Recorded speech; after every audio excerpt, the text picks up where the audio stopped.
దేవుని పరిశుద్ధ నామానికి మహిమ కలుగునుగాక. నా ప్రియ సహోదరి సహోదరులారా, 2 రోజుల క్రితం మీరు చూసే ఉంటారు, వార్తల్లో వచ్చింది. తన 2 కొడుకులను కూడా తాను చంపేసి విషం పట్టించి తండ్రి కూడా ఉరి తీసుకున్నాడు.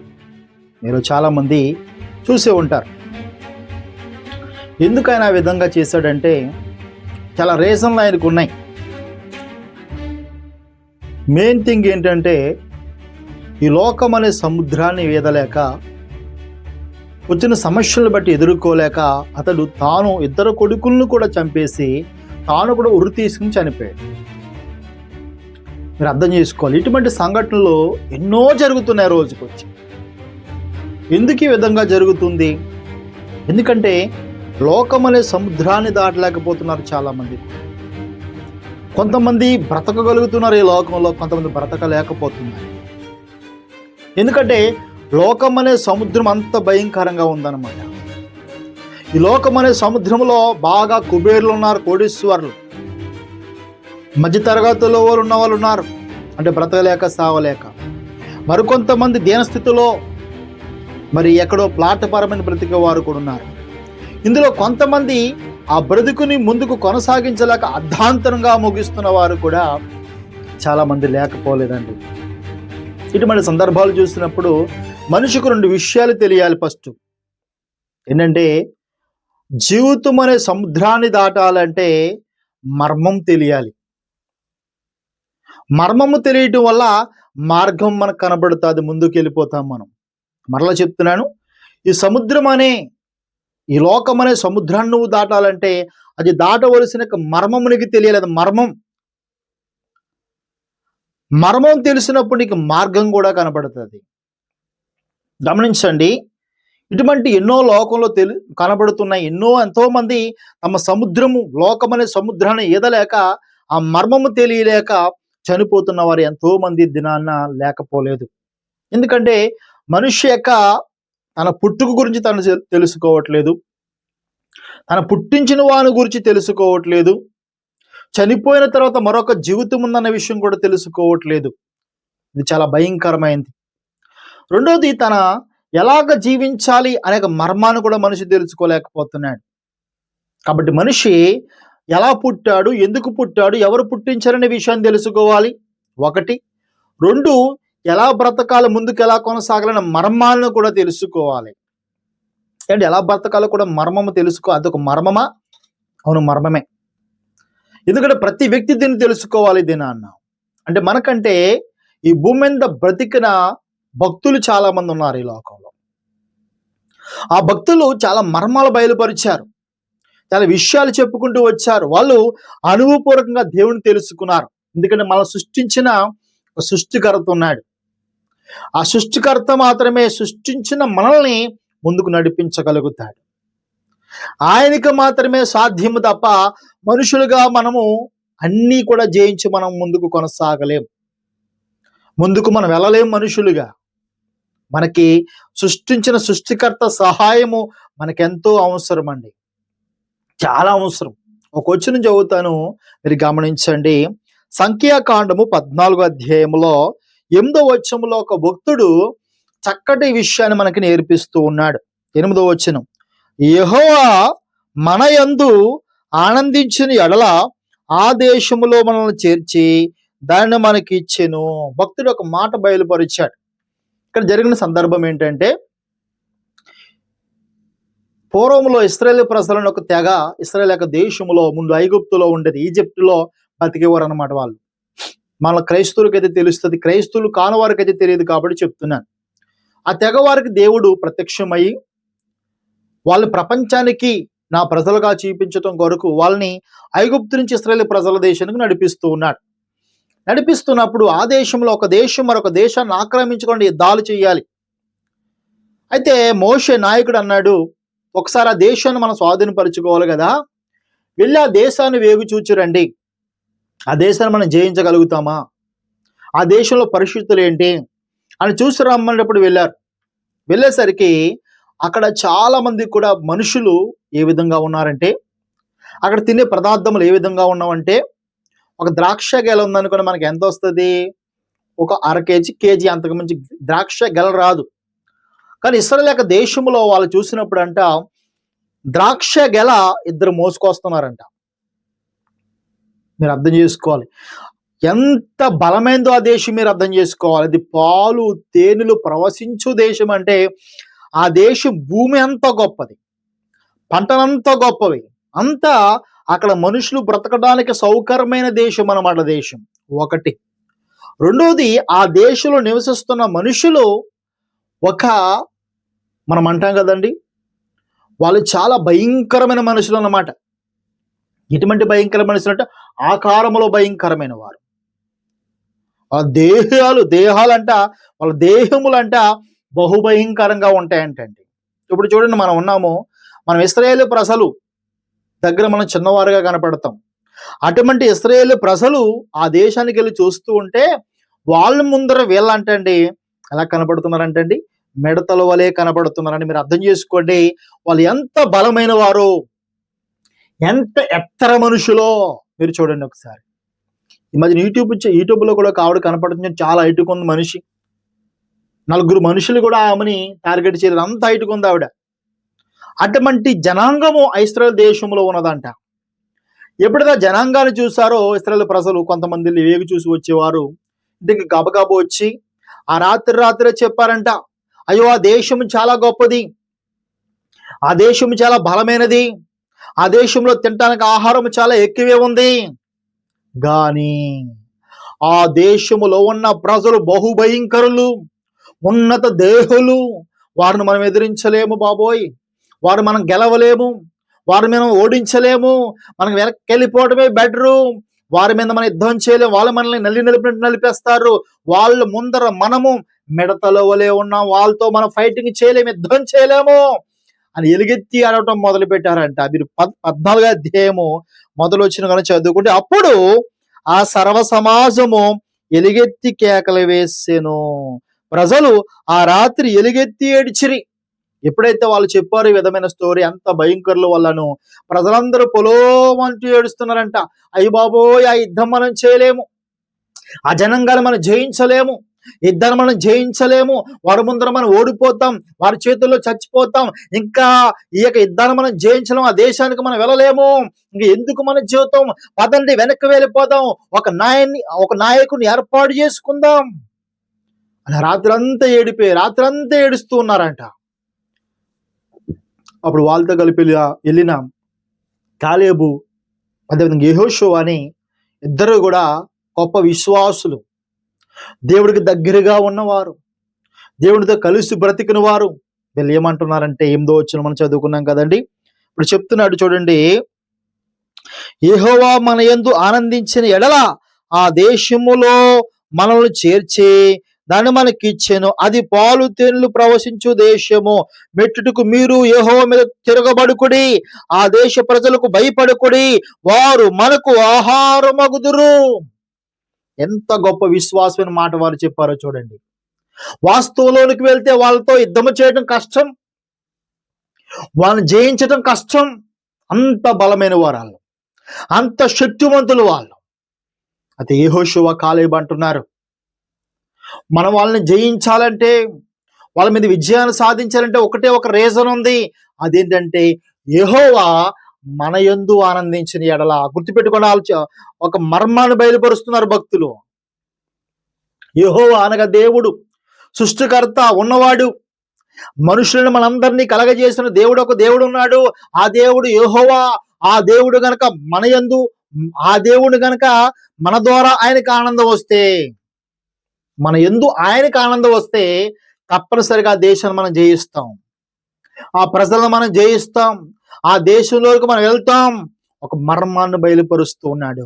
ఈరోజు మనము కూడా ఈ సముద్రమని లోకాన్ని జయించాలంటే, మన ముందుకు కొనసాగాలి అంటే, ఈ లోకాన్ని జయించాలంటే, మన దేహాన్ని జయించాలంటే, ఈ లోకంలో ఉన్న అప్పుల బాధను జయించాలంటే, ఈలో ఉన్న సమస్యలను జయించాలంటే, బాధలను జయించాలంటే, రోగాలను జయించాలంటే, వ్యాధులను జయించాలంటే, నీ బలము నా బలము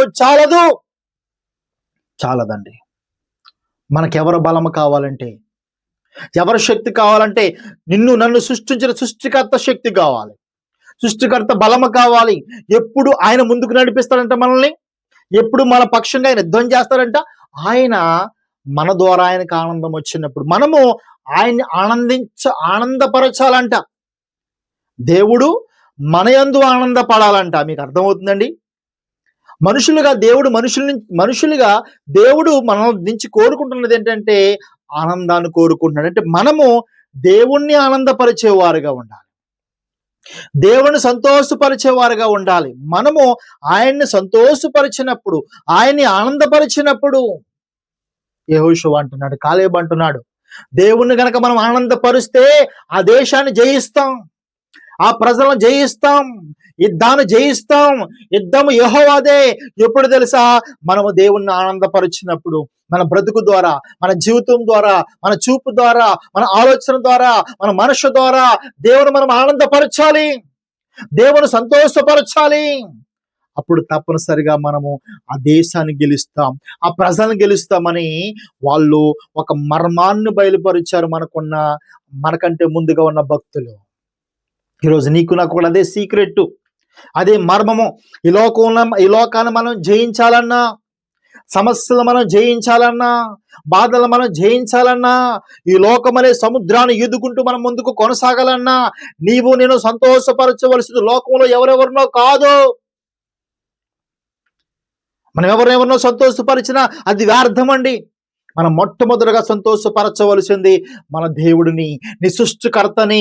ఎవరైతే సృష్టికర్తను సంతోషపరుస్తారో, సృష్టికర్తని ఆనందపరుస్తారో, ఈ లోకంలో ఏ కష్టాలైనా జయించుకునే శక్తి ఆయన మనకిస్తాడు.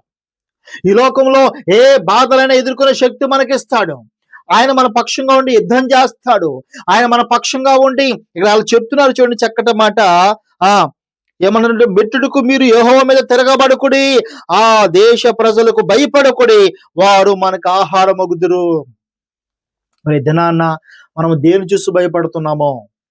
బహుశా భయంకరమైన అప్పులు చూసి భయపడుతున్నామేమో, భయంకరమైన రోగములు చూసి భయపడుతున్నామేమో, భయంకరమైన కుటుంబ సమస్యలు చూసి భయపడుతున్నామేమో, భయంకరమైన కుటుంబంలో అవకతవకలు చూసి భయపడుతున్నామేమో.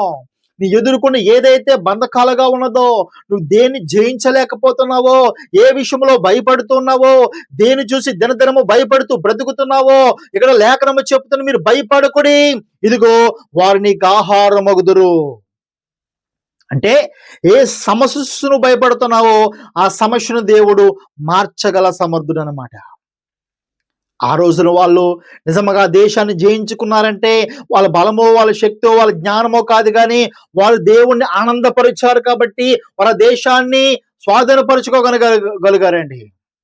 ఇద్దరము మనం కూడా లోకమనే సముద్రంలో లోకాన్ని జయించాలంటే, ఈ కష్టకాలంలో మనం ముందుకు కొనసాగాలంటే మనము దేవుణ్ణి సంతోషపడటం నేర్చుకోండి ప్రతి ఒక్కరు కూడా. దేవుడు ఎప్పుడు సంతోషపడతాడు? దేవుని ఎలా సంతోషపరచాలి? ఒక 10,000 కానుకిస్తే సరిపోతుందా? లేకపోతే ఒక కోడు బలిస్తే సరిపోతుందా? ఒక మేకను బలిస్తే సరిపోతుందా? వారానికోసారి మందిరానికి వెళ్ళి వస్తే సరిపోతుందా? ఈ విధంగా ఆయన సంతోషపడుతున్నాడా? ఈ విధంగా ఆయన సంతోషపరిస్తే సరిపోతుందా? లేదు. నువ్వు క్షణక్షణం గంట కూడా కాదు, ప్రతి క్షణం కూడా దేవుని సంతోషపరిచేవాడుగా నువ్వు బ్రతకాలి. ప్రతిదినము దేవుని సంతోషపరిచేవారుగా మనం జీవించాలి. పాటలు పాడుచు, ప్రార్థన చేస్తూ, వాక్యాన్ని చదువుతూ, క్రీస్తు బిడ్డగా సాక్షిగా బ్రతుకుచు, నిన్ను దేవుడు చూస్తున్నప్పుడు నువ్వు ఆయనకి సంతోషం కలిగించేవాడుగా ఉండాలి. యేసుక్రీస్తు ప్రభు ఈ భూమి మీద పుట్టినప్పుడు ఆయన బాప్తిసం తీసుకున్న సమయంలో దేవుడు చెప్తున్నాడు, ఇదిగో ఈయన నా ప్రియ కుమారుడు, ఈయన యందు నేను ఆనందిస్తూ ఉన్నాను. తండ్రి అంటున్నాడు, ఇదిగో యేసు ప్రభువును చూసి, ఈయన నా ప్రియ కుమారుడు, ఈయన యందు నేను ఆనందిస్తున్నాను అంటూ ఉన్నాడండి. అంటే దేవుడు మనల్ని చూసి సంతోషించినప్పుడు, మనల్ని చూసి ఆనందించినప్పుడు, నీ జీవితంలో ఏ అడ్డంకులు ఉన్నాయో, ఏ సమస్యలు ఉన్నాయో, ఏ బాధలు ఉన్నాయో అవన్నీ కూడా పటాపంచలైపోతాయంట. దేవుని వాక్యం చదివిస్తూ ఉంది. ఎప్పుడు? నువ్వు దేవుని సంతోషపరిచినప్పుడు. మరి దినాన్న నువ్వెవరిని సంతోషపరుస్తున్నావు? ఎవరిని ఆనందపరుస్తున్నావు? ఎవరి కోసం బ్రతుకుతున్నావు ఈ దినాన్న? మనకు వచ్చిన చూడండి, 2వ సాముయేలు గ్రంథము 22 అధ్యాయము, 2 సామెల గ్రంథం 22 అధ్యాయములో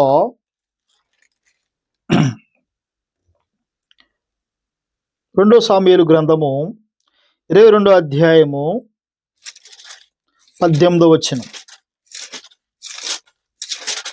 2 సామెలు గ్రంథము 22 అధ్యాయం 18వ వచనం.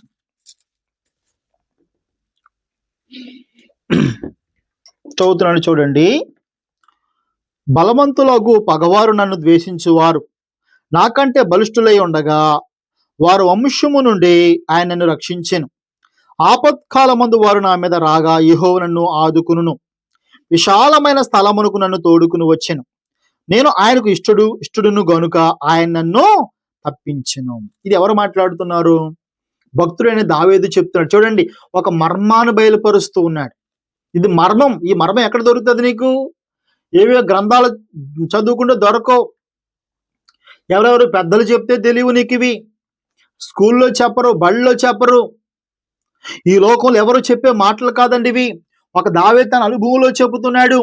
నా మీద బలమైన జనాంగం వచ్చింది, నా పగవారు నా మీద లెగిస్తారు, నా శత్రువులు నా మీద లెగిస్తారు, నాకెన్నో సమస్యలు వచ్చాయి, ఎన్నో బాధలు వచ్చాయి, ఎన్నో కష్టాలు వచ్చాయి.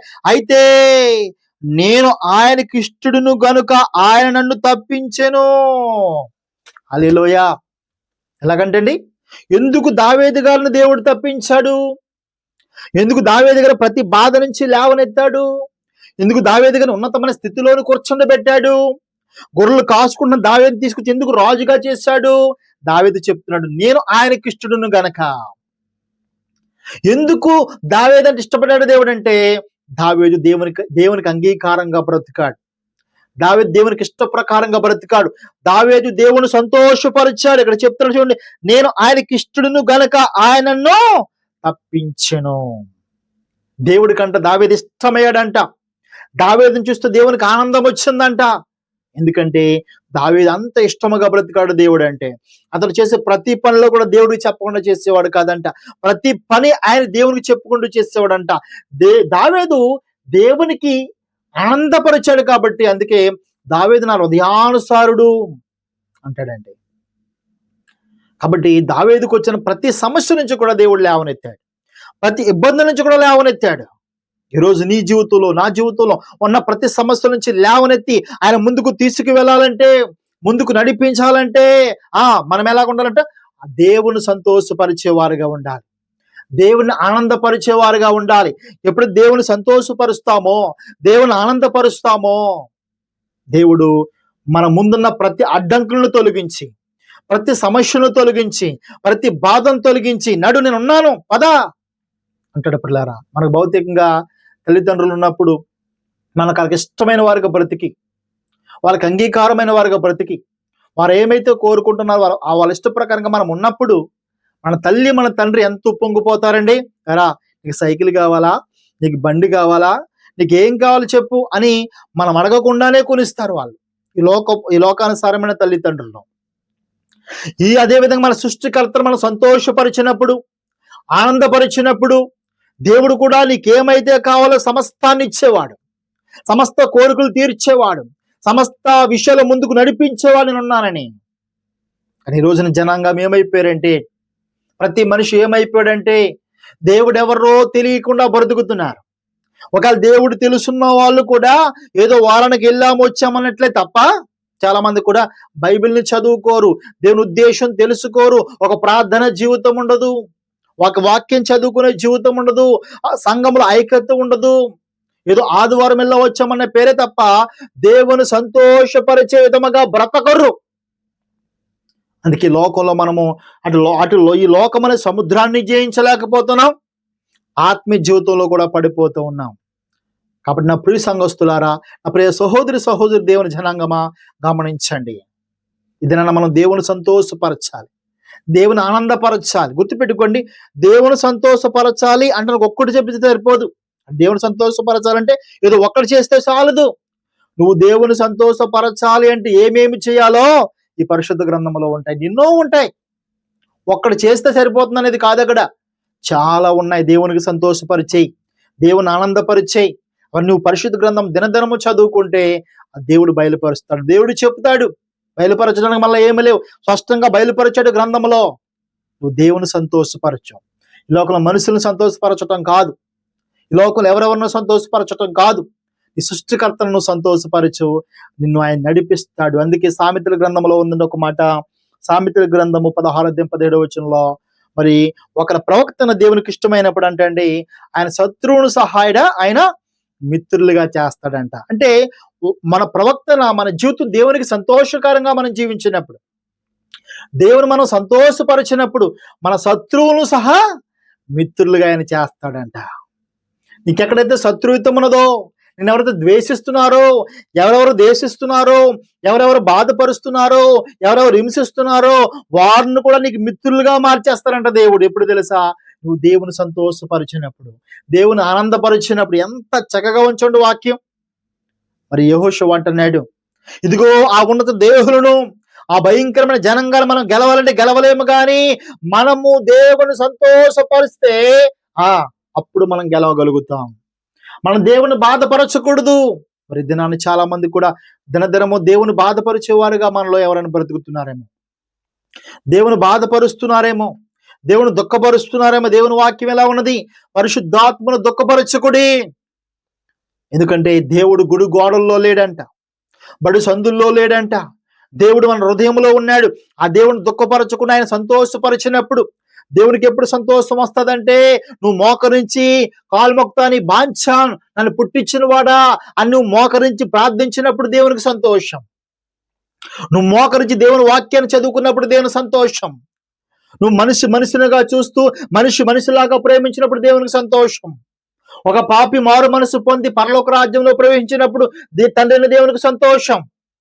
ఇలా చెప్పుకుంటూ పోతే తండ్రిని సంతోషపరిచే కార్యాలు ఎన్నో ఉన్నాయి. మరి ఒక్కటైనా నువ్వు చేస్తున్నావా? దేవుని సంతోషపరుస్తున్నావా? నువ్వు సంతోషపరచవలసిన వారిని సంతోషపరచకుండా నీ జీవితంలో మేలు జరగాలంటే నీ యొక్క జీవితాన్ని కొనసాగించడం ఎలా జరుగుతుంది? జరగదు. కాబట్టి దేవుని వాక్యం చెప్పినట్లు ప్రియులారా, మనం ఈ దినాన్ని నుంచి దేవుని సంతోషపరుద్దాం.